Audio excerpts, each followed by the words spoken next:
The Pixel 9 Pro Fold is my favorite new foldable phone, and it's all about the way it looks and feels. It looks like a normal phone, it feels thin and not bulky, and it's incredibly fun, whether I keep it open or closed. The AI features are powerful, maybe even too powerful, and the huge inner screen is the best canvas for the Pixel Studio image generator or the reimagined photo editing. It falls short of the flat Pixel 9 Pro in many ways, but it makes up the difference when you open up the tablet hidden in your phone. The Google Pixel 9 Pro Fold costs $1,799 and I wouldn't expect the price to drop precipitously the way the price of the original Pixel Fold did. That phone was a disappointment and Google was motivated to sell it cheaper. You can no longer buy the Pixel Fold, which is highly unusual these days. The old phone generally sticks around to be the cheaper model, but the Pixel Fold is gone and good riddance. Google's new foldables feels so much more advanced than its last one that I can't imagine its price will come down quickly. The materials feel very premium. This is the thinnest foldable you can buy in the US at least, and thin doesn't come cheap. Neither does durability, and Google says this phone is much more durable than before. It looks and feels exponentially nicer than the last Pixel Fold. Still, is $1,799 too much? Like I said, if Apple made this phone, there would be no question that people would buy it. I have seen a lot of folks comparing the Google Pixel 9 to Apple's phones, saying it's the most fun and refined Android design to compete with the dynamic island iPhone. The Pixel 9 Pro Fold is one of the nicest looking foldable phones I have seen, with the best combination of hardware and software and no disappointments hidden in crevices. If you bought a Google Pixel 9 for $1,799 and an iPad mini 2021 for $499 and the only thing you would lose is the ability to keep both in your pocket at the same time, the Pixel 9 Pro Fold might be the best foldable phone I have used. It's definitely the best design. I am still not sure it justifies the high price. The Pixel 9 Pro Fold is a weird hodgepodge of premium and basic parts. It has Google's latest Tensor G4 chipset paired with a whopping 16GB of RAM, premium like the Pixel 9 Pro Fold. The outer display, though, is basic as the Pixel 9 and it can't match the brightness or the LTPO versatility of the Pixel 9 Pro's panel. The inner display is top-notch. It uses LTPO tech for a variable refresh rate of 1 to 120Hz and it can hit brightness levels up to 2700 nits, but it isn't the sharpest display around. The OnePlus Open gives you more pixels per inch and it has a large bezel by today's standards. The cameras offer some impressive specs like 5x optical zoom lens that makes a big difference whether you are shooting photos or recording video. Unfortunately, it has smaller sensors with fewer megapixels than any other Pixel 9 phone. Between the Tensor G4 and all the RAM, the Pixel 9 Pro Fold chugs along nicely.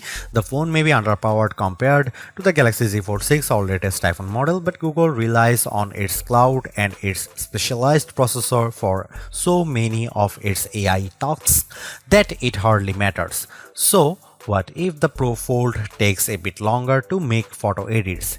It's making magic. In all seriousness, I am worried about the long-term viability of this chipset since Google is promising that the Pixel 9 Pro Fold will get Android OS updates for the next 7 years. Google is making 3 big claims about the Pixel 9 Pro Fold design. This is the thinnest foldable phone you can buy. The inside screen is biggest display ever packed into a phone. This is also the most durable foldable Pixel phone yet. At least one of those claims seems highly suspect. When I showed the Pixel 9 Pro Fold to iPhone toting friends and family, they were all amazed without fail. It's the first foldable that looks normal. They all said, how normal? It isn't just that the front is the exact same size and shape as Pixel 9. Being thin helps a lot. The Pixel 9 Pro Fold is so thin that it's less bulky than my iPhone 15 Pro Max if I keep the iPhone in a case.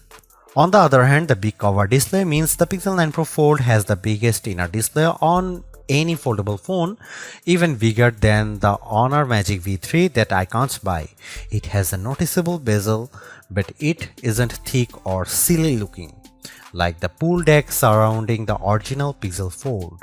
The crease on the inner screen is still a crease, just as with every foldable phone I have seen. The crease gets less noticeable with every new foldables, but it's still there. What can you do? The Pro Fold does have the nicest hinge I have seen, with the fewest bits poking through the mechanism.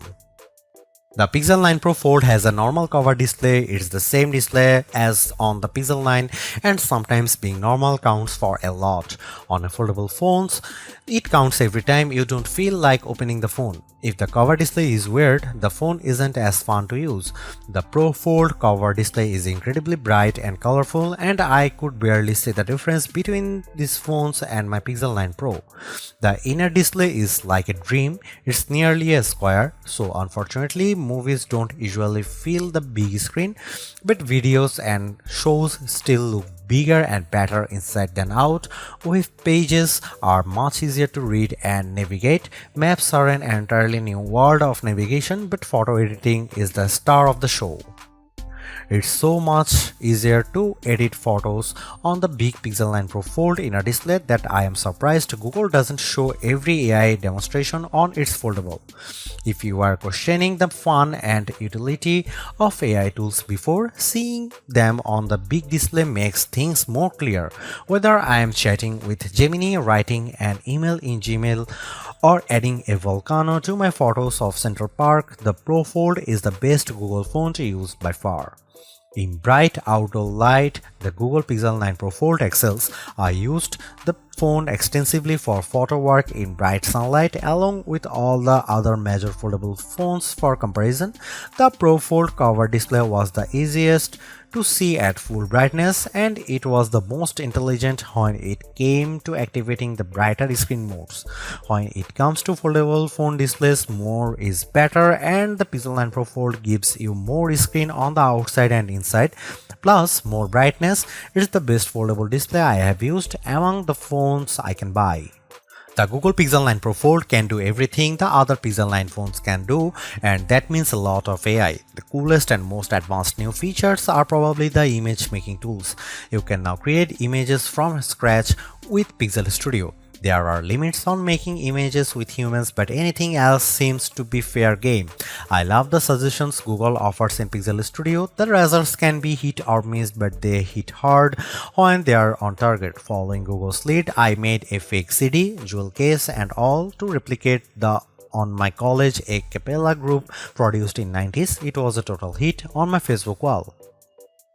I also made some violent images featuring Winnie the Pooh and Mickey Mouse. I have Winnie the Pooh doing drugs with Eeyore and Mickey Mouse in images that would be offensive to a number of religious groups. I won't publish them here because they are horrible and there should be no way to easily create them, but apparently Google isn't so concerned. We'll see if there are stronger guardrails eventually, but at press time this is still possible. Right now it's so easy to make these images, I don't even have to say Mickey Mouse, I can just say Mickey and get a near perfect result. There are also some very powerful image editing tools in Google Photos on the Pixel 9 Pro Fold, including the new Reimagine tool. The possibilities are really endless for this tool, but I have a simple concept to highlight below. I took a basic set of train tracks that I came across in Stamford, Connecticut. I used Google Photos to remove the tracks, and I gave myself a nice pond with a swan as well as an exclusive swimming pool. You can see the results below. Actually, that's not entirely true. See, the Google photo with the train tracks was also a fake. The original is the plain open field at Fort Stamford.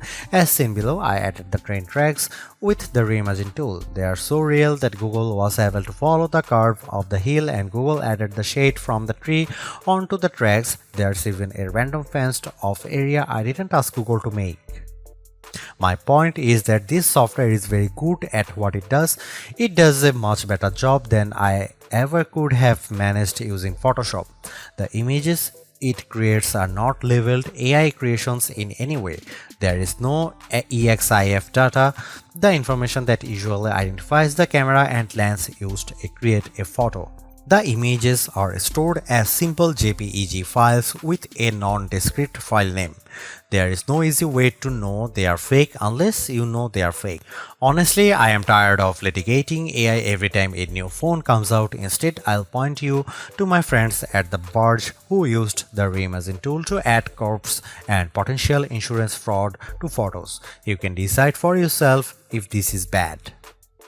One of the cool things about the Pixel 9 lineup is the most affordable model has the same cameras as the Pro model. The Pixel 9 has the same 50 megapixel main camera and 48 megapixel ultra wide as the Pixel 9 Pro and Pixel 9 Pro XL.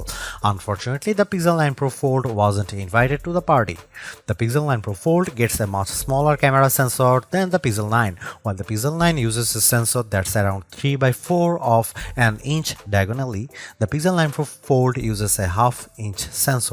That's a massive step down. The Galaxy Z Fold 6 gets a sensor that's somewhere in between. This is important because sensor size is the most important factor in smartphone camera quality. Megapixels hardly matter at all. It's the physical dimensions of the sensor that makes all the differences. The Pixel 9 Pro Fold has a tiny mini sensor. Here are some camera samples of Google Pixel 9 Pro Fold.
The Pixel 9 Pro Fold makes folding phones make sense to me.